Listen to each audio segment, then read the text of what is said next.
This happened a few months ago. I was up late working on a project. I often take breaks and walk to the 7-Eleven near my apartment. I had been there countless times. It felt routine, almost comforting, like an old friend. As I walked through the sliding doors, the familiar buzz of the fluorescent lights greeted me. I grabbed a basket and headed to the snack aisle. The air smelled like coffee, and something sweet hung in the air. I scanned the shelves when I noticed some lights flickering. I looked over at the clerk. He was standing there, scrolling through his phone. His face was blank, like he didn't notice anything strange. I brushed it off, thinking it was just an old electrical problem. The next time I was there, I noticed the chips I wanted had moved. I didn't remember them being there before. I thought maybe I didn't remember right. As I checked out, a chill ran down my spine. The cashier didn't say a word. He just nodded as I paid. A few nights later, I approached the frozen food section. The humming of the machines was loud, almost drowning out some strange laughter echoing somewhere in the store. I felt weird. It was like there were people around me, but I couldn't see them. My heart started racing as I scanned the area. I was alone, I thought, but the feeling wouldn't go away. The more I visited, the stranger it felt. One night, I walked in and the shelves looked completely different. The candy aisle had changed. I could have sworn the gummy bears were on the top shelf before, but now they were lower. I shook my head. I must have been too tired. But every time I looked up from my snacks, I felt like someone was watching me. My heart raced each time I turned. Then I saw a customer walk in. A woman in a big coat. She looked so familiar, but I couldn't place her. She smiled at me, and I smiled back. I turned to reach for my drink, and when I turned back, she was gone. I looked around, confused. I thought maybe she had left without me seeing, but the door hadn't opened. Finally, on one last visit, I walked in ready for anything. I approached the snack aisle and froze. The shelves were a mess, and the flickering lights were like a strobe. I started to feel lightheaded. Then the cashier looked up and said, "You shouldn't be here." I turned to leave, but then I froze again. For a second, everything went silent. He asked, "Are you looking for someone?" I turned back to him, but I only saw shadows pooling in his eyes. I was alone. I didn't know what to do. There was something wrong with the store, something wrong with me. I walked out, my heart racing. I've never stopped thinking about it since. The days that followed felt off. I tried to shake it off, but it clung to me like a shadow. I avoided the 7-Eleven for a while, opting to stock up on snacks from the grocery store during the day. It was bright and busy, a world apart from the dim, flickering lights of that convenience store. But the feeling of unease never quite left me. One evening, after finishing an assignment, I found myself in a kind of trance. Before I knew it, I was standing in front of the 7-Eleven again. The fluorescent lights buzzed, and I hesitated. Part of me wanted to turn back, to run away, but curiosity pulled me in. As I entered, the aisle ahead was eerily quiet. I grabbed a basket, but my hands shook a little.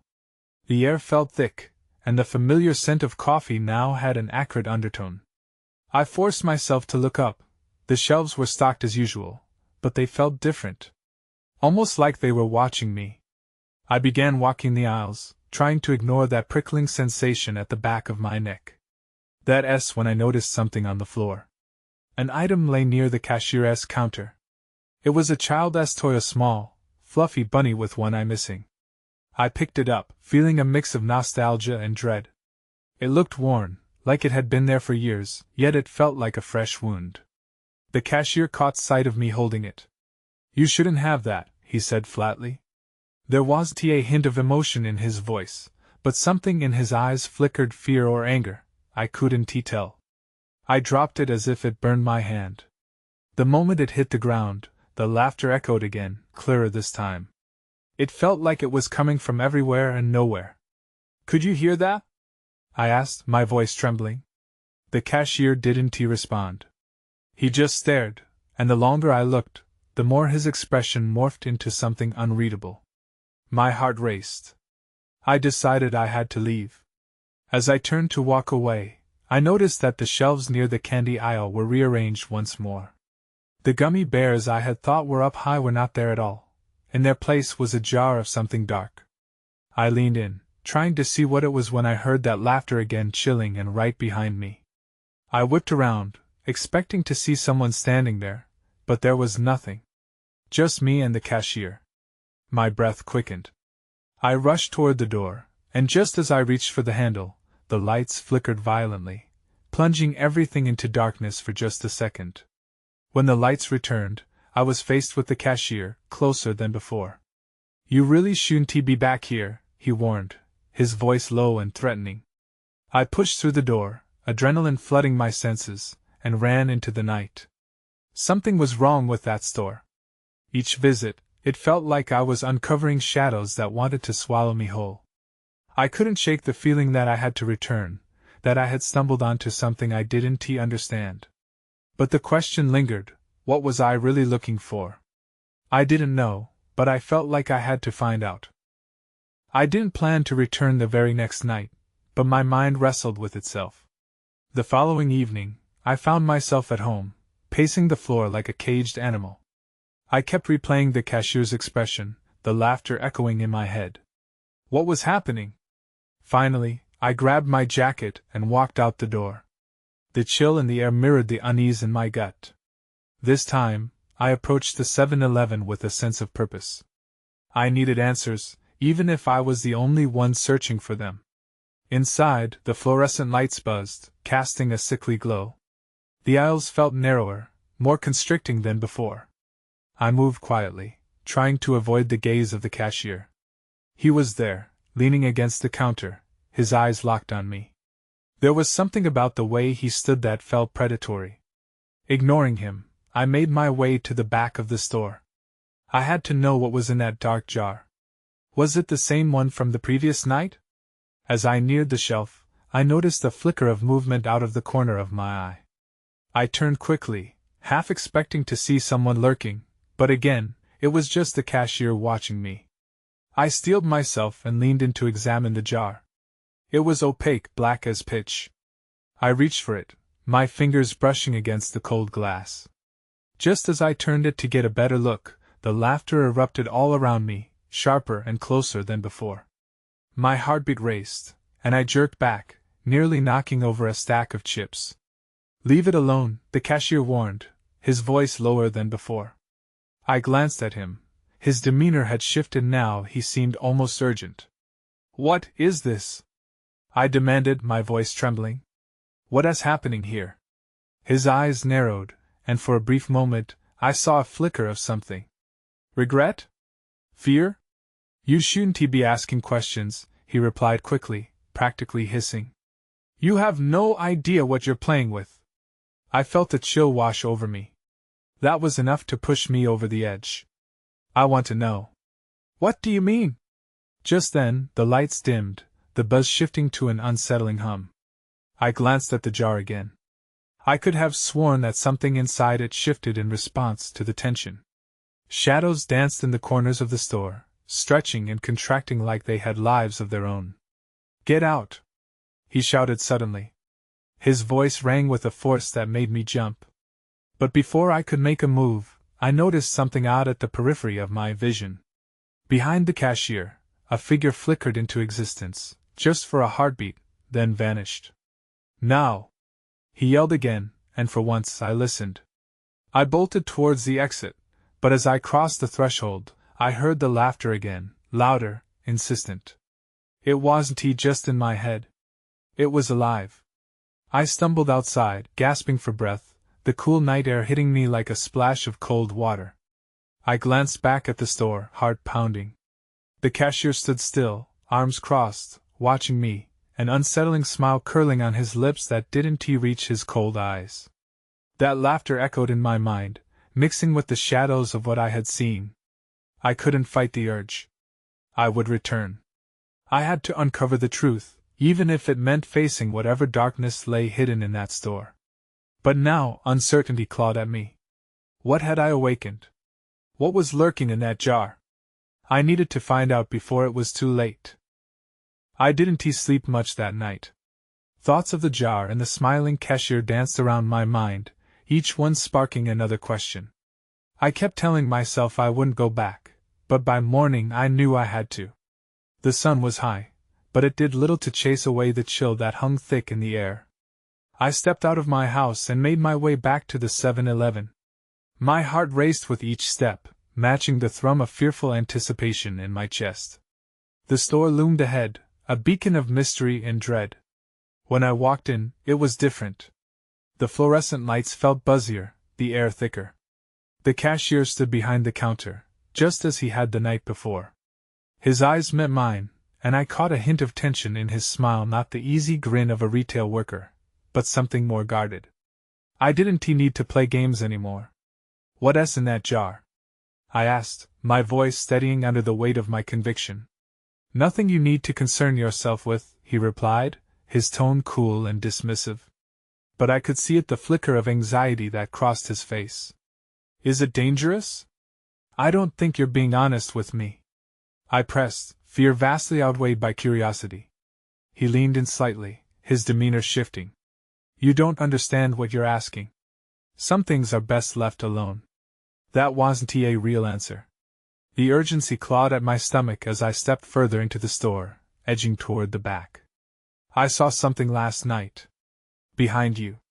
The store fell silent. The laughter I had heard before was gone, but a thick tension filled the air. The cashier straightened, his expression stormy.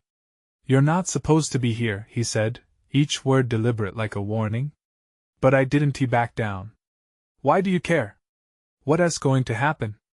"That thing in the jar," he started, lowering his voice to barely a whisper. "It's a conduit for something wrong. You don't want to know who or what it calls." Without thinking, I turned and marched towards the shelf, determination replacing the dread. The jar stood there, still as ever. I pulled it down and held it close, heart racing. The contents shuddered, a dark shape shifting within. My fingers trembled against the cool surface. "Put it down!" the cashier shouted. I spun around, but before I could argue, the lights flickered violently. Shadows leaped around me, the store around us warping in the flickering light. A low growl resonated, creeping deep into my bones. I felt something, a presence that whispered promises of chaos. Panic thrummed through me. "That's enough!" he yelled. "You have to leave now!" Just then, I noticed a strange mark on the jar, an etching that hadn't been there before. It pulsed, as if alive. "What is this?" I said, confusion and fear mixing. "Too late," he muttered under his breath, his gaze darting nervously. I barely registered his words as I looked closer. The darkness inside the jar seemed to rise, pressing against the glass. "I'll find out what this is," I vowed, gripping it tighter. Before I could react, everything went dark. The lights died completely, plunging the store into an eerie blackness. I felt the cold glass slip from my hands and shatter on the floor. A loud crack echoed in the silent room, followed by a chorus of laughter that shrieked in the darkness. I stumbled back, dread curling in my stomach. I wasn't ready for whatever lay ahead, but there was no turning back now. I stood in total darkness, my heart pounding in my chest. The laughter echoed around me, haunting and chilling. I felt trapped, surrounded by shadows that seemed to stretch and pull at me. Fear gripped me tightly, but I fought to think clearly. With a shaky breath, I inched forward, feeling around for my phone in my pocket. My fingers found it, and I quickly switched on the flashlight. The narrow beam cut through the blackness, revealing the broken shards of the jar scattered across the floor. I swallowed hard. The presence I felt before lingered like a weight in the air. "Hello?" I called, my voice barely above a whisper. The laughter quieted, and an unsettling stillness took hold. "Please!" I shouted, hoping anyone was there. "What happened?" I moved toward the counter, the beam of light sweeping over the shelves. They looked the same, but the normalcy felt jarring against the tension that settled in the thick silence. As I reached the front, I noticed the cashier hunched down behind the counter, his face pale and sweat beading on his forehead. "What is going on?" I demanded, fear mingling with frustration. Why would you leave me here? He looked up, his eyes wide and frantic. You have to leave now. They're coming for you. His voice was low, nearly a whisper, but urgency crackled in it. Who? I asked, defiance rising within me. Who's coming? He shook his head, eyes darting around as if he could see something I couldn't. You shouldn't have touched the jar. You've opened a door that can't be closed. Panic surged through me. What does that even mean? What door? I felt a shiver run down my spine as something stirred in the darkness beside the shelves. It was as if shadows coalesced into a shape, an outline of something far too large and menacing. I aimed my flashlight, and in that moment I saw it, a twisting mass, like smoke but darker, moving with a will of its own. I stumbled back, the light flickering. What the hell is that? Just run! The cashier screamed, his desperation palpable. Before I could process what was happening, the store lights flickered back on, revealing the empty aisles filled with mundane products. I blinked, confused. Had I imagined the shape? But the cashier's expression told me otherwise. He was staring wide-eyed at the shelves behind me, breathless, as if he could still see whatever I couldn't. The laughter returned, taunting and echoing as something shifted behind him. I turned and saw the mark on the ground where the jar had shattered, the same pulsing etching I had noticed before. It glowed faintly, resonating with an otherworldly energy.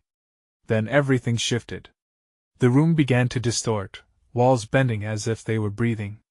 The laughter grew louder, becoming a cacophony of chaos.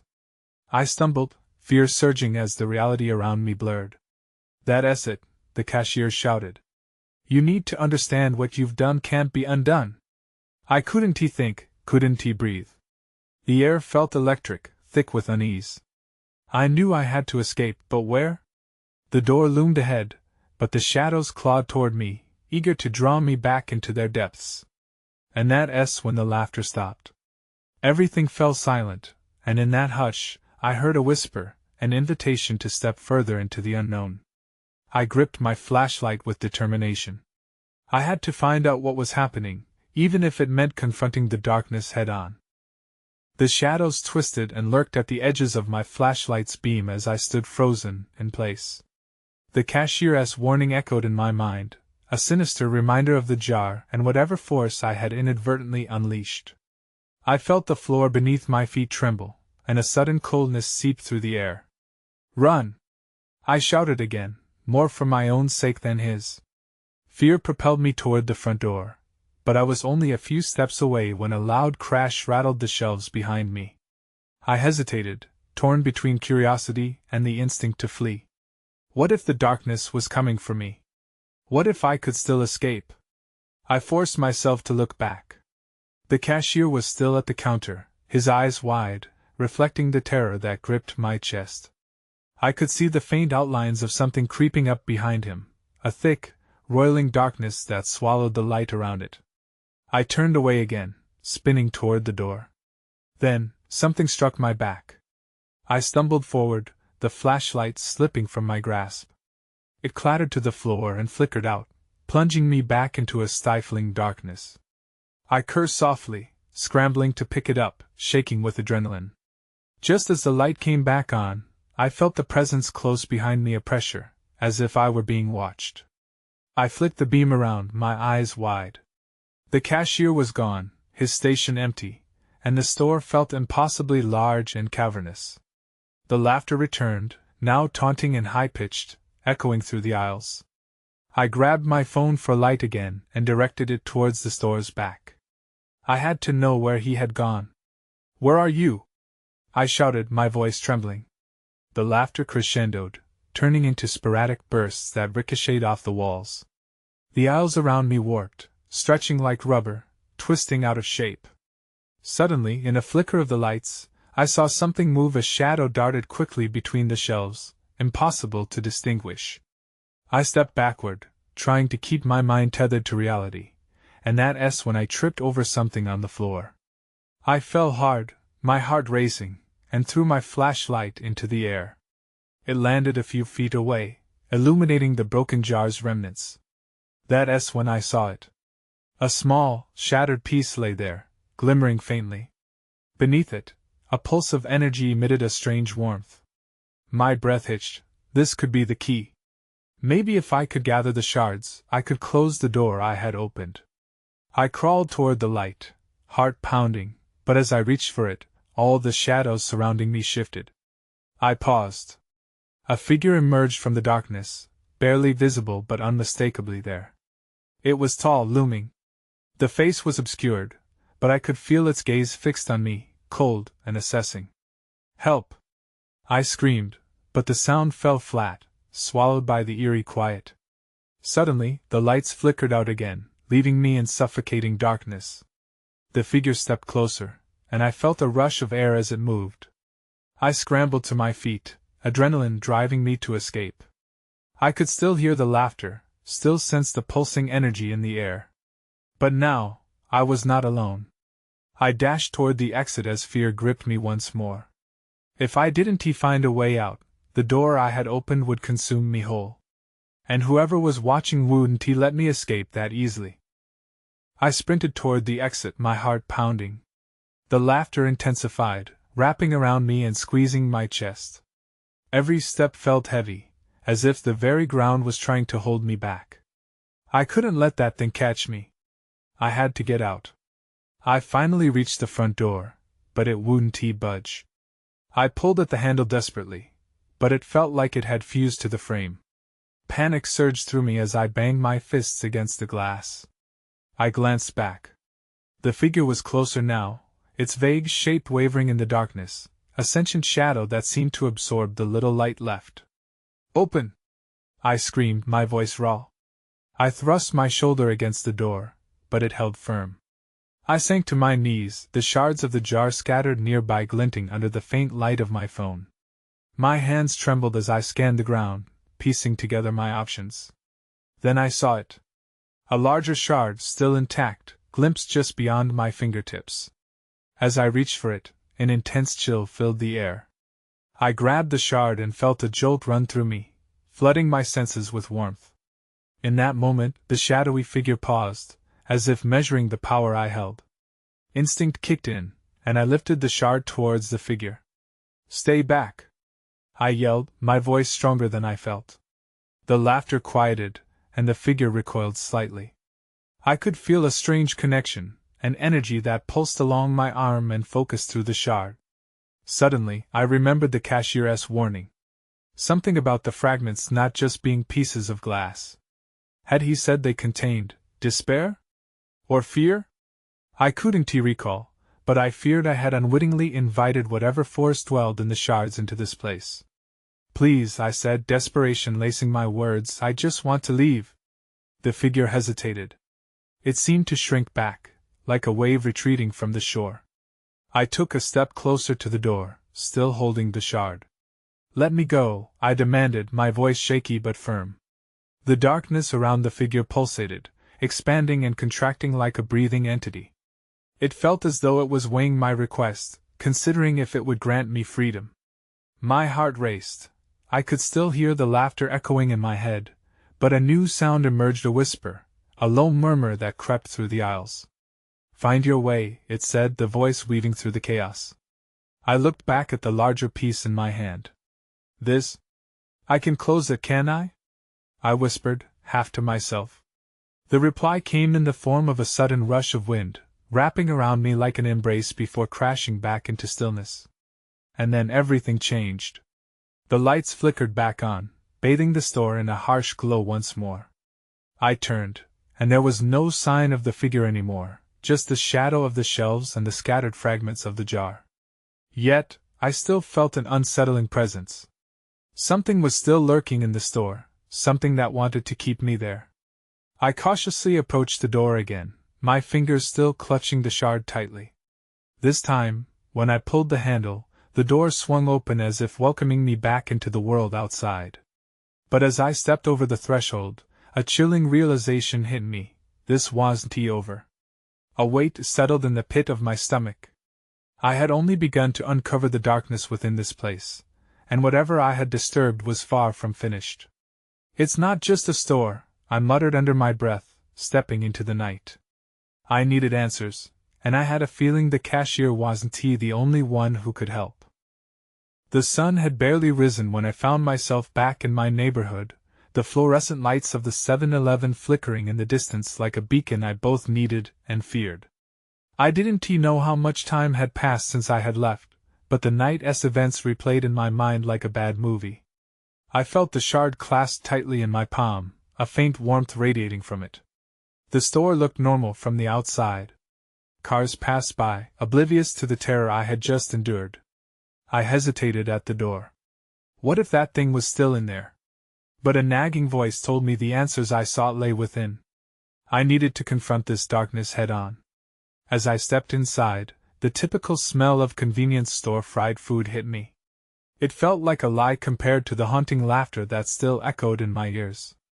I scanned the aisles. Everything was in place, the chips stacked high, the drinks lined neatly in their coolers. But the atmosphere was different. It was thick, as if the air itself was holding its breath. "Hello?" I called, my voice quavering. The sudden silence felt alive, as if in response to my fear.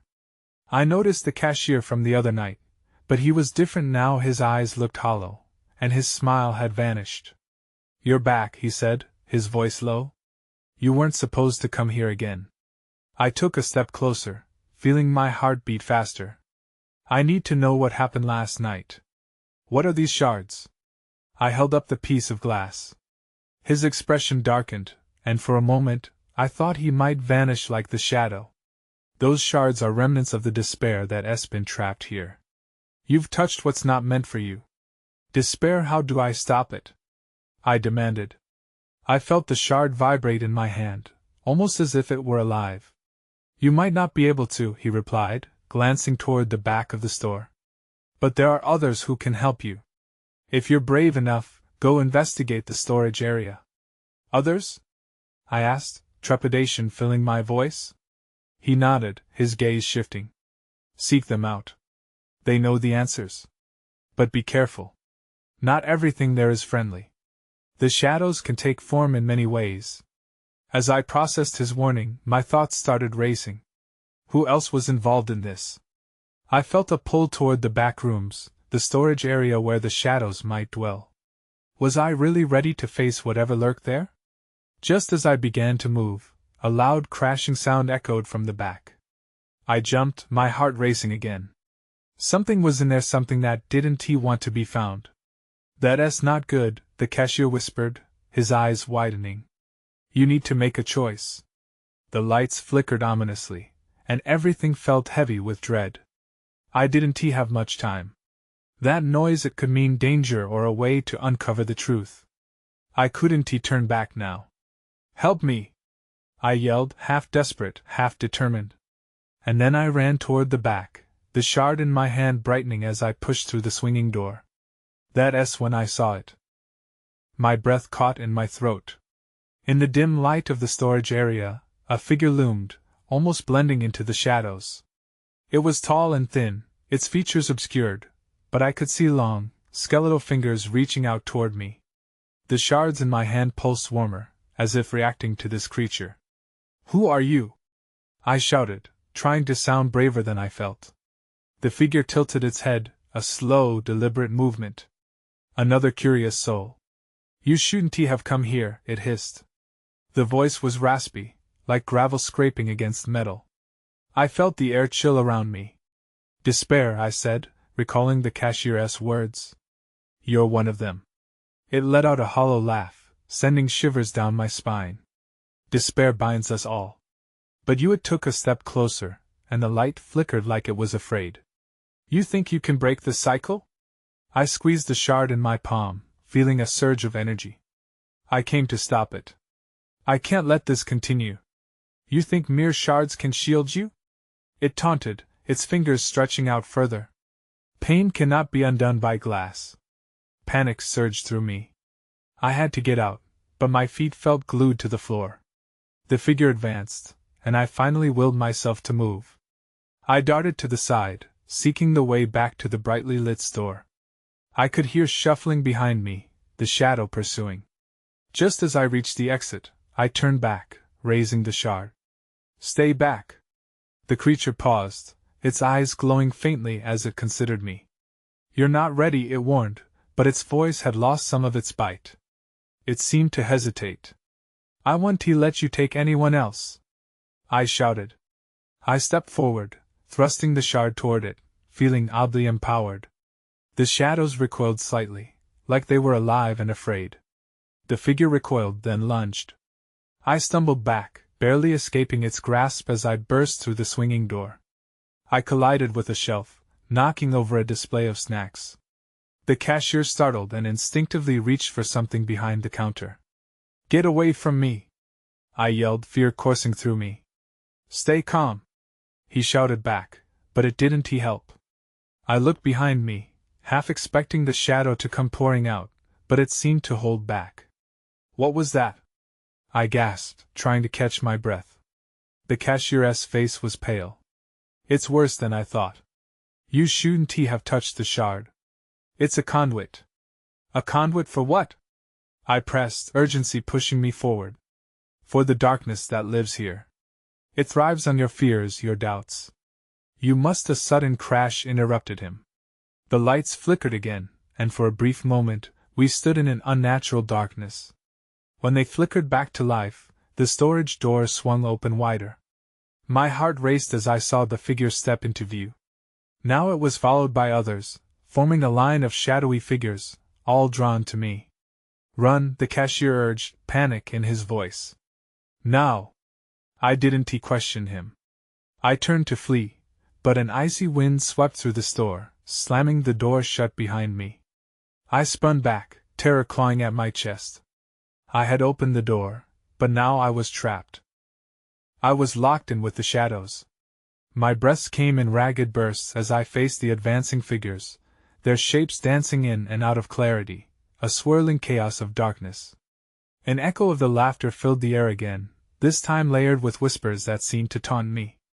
Despair is waiting, one of the figures crooned, its voice eerily melodic. You've brought us here. No!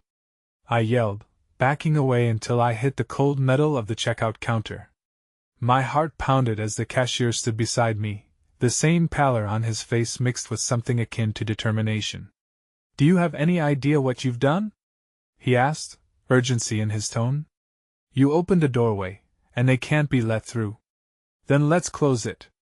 I nearly screamed, clutching the shard in my palm, its warmth pulsing beneath my fingers. It felt potent an anchor against the swirling chaos that surrounded us.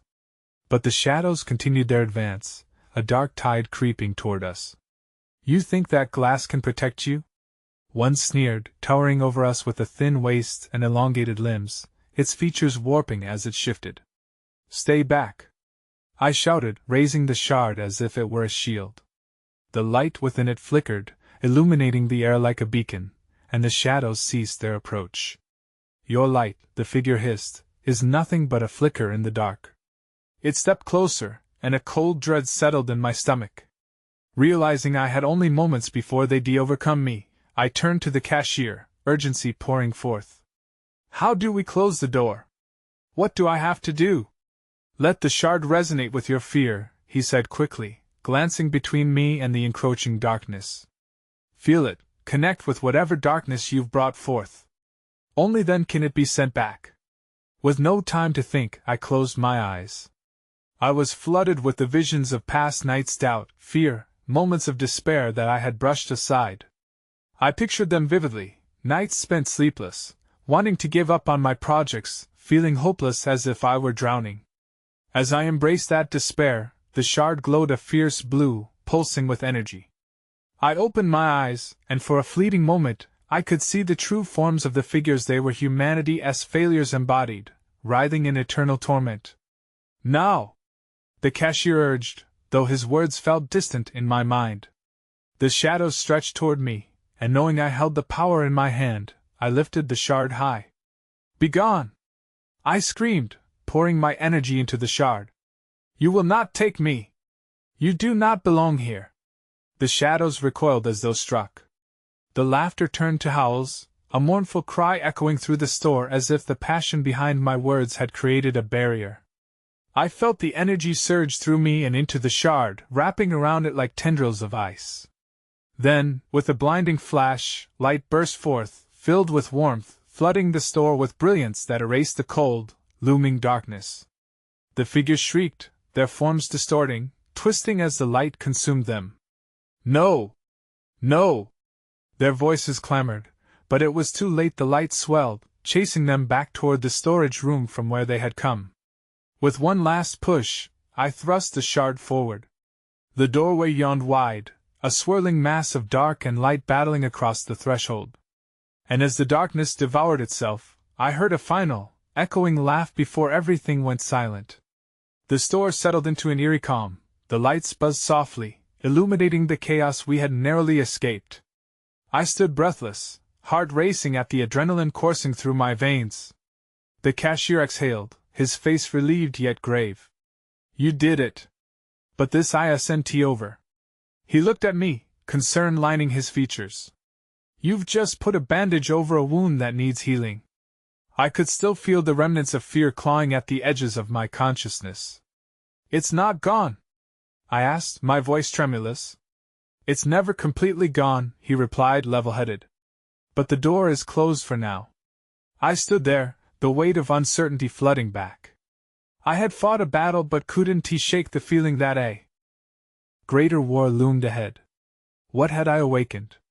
And could I face it again? I don't want to be afraid anymore, I whispered, a longing pooling within me. The cashier nodded, his grave expression shifting to empathy. Then you'll need to understand your own darkness, he said quietly. If you want peace, you must find a way to navigate it. I absorbed his words, feeling the remnants of courage rise within me. Perhaps I could learn to face whatever awaited. As I stepped out into the daylight, I felt a mix of relief and lingering dread. Shadows ebbed at the corners of my mind, but I took a deep breath. I would carry the light from within, even on nights when darkness crept too close. But in the back of my mind echoed the haunting laughter, whispering secrets I could feel but not grasp, a reminder that answers may yet lie hidden, waiting for another moment to reveal themselves. Would I be ready when they came? I walked away from the 7-Eleven, uncertainty clinging to me. I might have escaped, but the questions remained, swirling just like the shadows in that store, ever watchful, ever waiting.